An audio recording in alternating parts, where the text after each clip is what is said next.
தென் மாவட்டத்துக்கு தங்கம் தென்னரசு இருந்த இடத்துல வந்து கொங்கு மண்டலத்தில் உதயநிதி ஸ்டாலினுக்கு இருக்க போகிறது செந்தில் பாலாஜி தான். ஸோ அதை நோக்கி தான் வந்து இந்த வேலை வந்து நகரும். இந்த 14 அப்படின்றது வந்து 20 மாறுதா இல்லை செந்தில் பாலாஜி 25 மாத்துறா? அவர் கொடுக்கப்பட்டிருக்கிற டாஸ்க் அதுதான். நீங்கள் 14 தொகுதிகள் நீங்கள் ஆல்ரெடி வெற்றி பெற்றிருக்கோம் அப்படின்னா இந்த 14 தக்க வைக்கிறது, இந்த 14க்கு மேலே எவ்வளவு எடுக்கிறது? அதிமுக 21.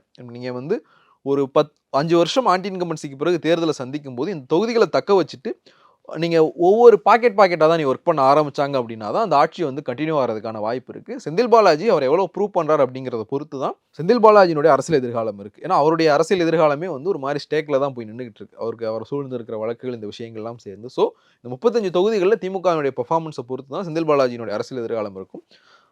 நிறைய பிரச்சனையும் இருக்குது. கோஷ்டி பூசலில் தொடங்கி சமூக கணக்குகளில் தொடங்கி நிறைய பிரச்சனைகளும் குறிப்பாக சொல்லப்படுறது கொங்கு மண்டலத்தை பொறுத்த வரைக்கும் நீங்கள் சொன்ன மாதிரி சமூக கணக்குகள் கோஷ்டி பூசல் கூட்டணி கட்சிகளினுடைய விஷயங்கள்னு சொல்லி எல்லாமே இருக்கு. எல்லாத்தையும் வந்து செந்தில் பாலாஜி எப்படி சமாளிக்கிறார் அப்படிங்கிறத பொறுத்து வந்து பார்க்கலாம்.